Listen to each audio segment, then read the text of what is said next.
Nag-showing na kahapon ang pelikula ni Bella Padilla at JC Santos na Wish You Were the One.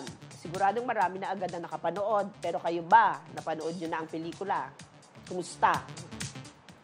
Yes, pero yes at no, di ba? Pero marami kami ng mga nababasa. Ako napanood ko kasi. Marami ng reviews na nabasa rin ako. Honestly talaga, hindi ko pa napapanood. Pero before, may mga pelikula ako na pinanood, yung pelikula ni JC at ni Bella, yung open relationship like Pero that. Pero bago yan, bigyan muna natin sila ng idea, di ba? Kaya nga, ito na, Phil, diretsyo mo na. Tungkol ang pelikula sa isang girl na gustong mag-wedding crush para maibalik ang kanyang ex. Nakahanap naman siya ng swerte nang makilala ang isang lalaki na papunta rin sa parehong wedding. No, ayan. Yun ang istorya niya. Alam mo, isang araw lang yun nangyari. Sa pelikula, kakaiba ha?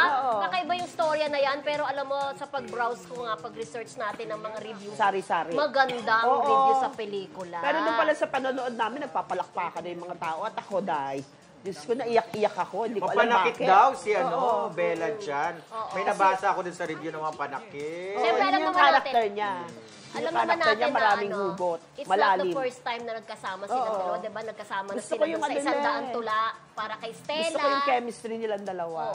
Ang dami na nilang pinagsamahan. Kaya congratulations kay Direk. Although, may Direk Derek Cabildo at saka kay Enrico Santos na sumulat ng Although kapag may positive, meron namang review na negative. Oo, yung iba na bore. Hindi naman maalis yun may na bore. May hindi nagustuhan yung ending. Iba-iba yung taste ng bawat Kasi siyempre alam mo naman ang pelikula, nagre-review tayo ng pelikula, di ba? May mga cinematic, license, mga ganyan-ganyan. Wow, cinematic license. Kung ano yung hugot sa'yo, pwedeng hindi yun yung hugot ko. So, ikaw pwede kang mabore, ako pwedeng magustuhan. At saka maaring nangyari sa'yo personally. Oo, may subjective, may objective. Kaya, saka nakarelate ka. Pero ang pinaka doon, yung mas marami yung nagkagusto sa kanya. Pero ang tanong ko nga, kasi lahat halos ng pelikula ng dalawang ito, hindi happy ending eh. Pero ang sinasabi doon, ito daw ang ending na magugustuhan ng manonood. Kasi nga, bumali nga si Direk. Kala mo tapos na. Alam mo yung mga ganun na pelikula na may ganon, biglang bumalik. Tapos ayun, gusto pa rin naman, So ikaw talaga nagustuhan mo, personally? Nagustuhan ko talaga siya.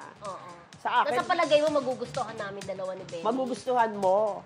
Kasi meron kang puso, ewan ko isa dyan. Kung bato na yung puso. Alam mo yung puso ko? Tingnan ko nga kung umaandar pa. Kasi pag nakatingin ako sa mga... Kasi kung hindi ka naman mahuhiling sa mga romantic movies, hindi mo siya person. Kaya lang, ako talaga sa dami ng mga pain, romance, sa dami ng mga broken, na nangyari sa akin. Si Roldan nga hindi ko na maramdaman kung paano magmahal. Ay, manhid ka na. Grabe. Dahil sa dami ng mga nanloko sa akin. At saka yung mga lalaking nangutang sa akin na hindi na nagbayad.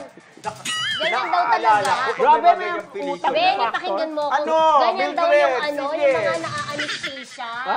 Wala naman. Ano naman anesthesia dito? Alam mo, Mildred, kapag madalas nangyayari sa'yo yung pain, yung nagiging heartbroken. Kaya nga manhid ka na nga.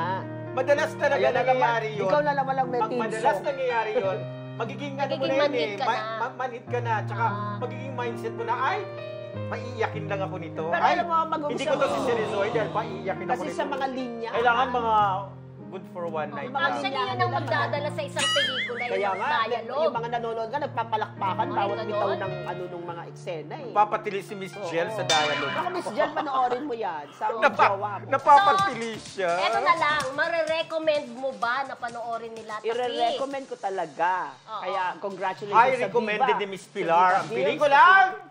Wish You Were the One. Ayan, kaya yun nga ang di ba, yung title. Malala po sa ending, bakit ganun yung title. So, ayan, makinig kayo ta Pilar Mateo, ha? Minsan lang ako mag-recommend ng pelikula, 5 dekada na sa showbiz, kaya alam niya yan. Magkatabi kami ni Roldan. 5 dekada?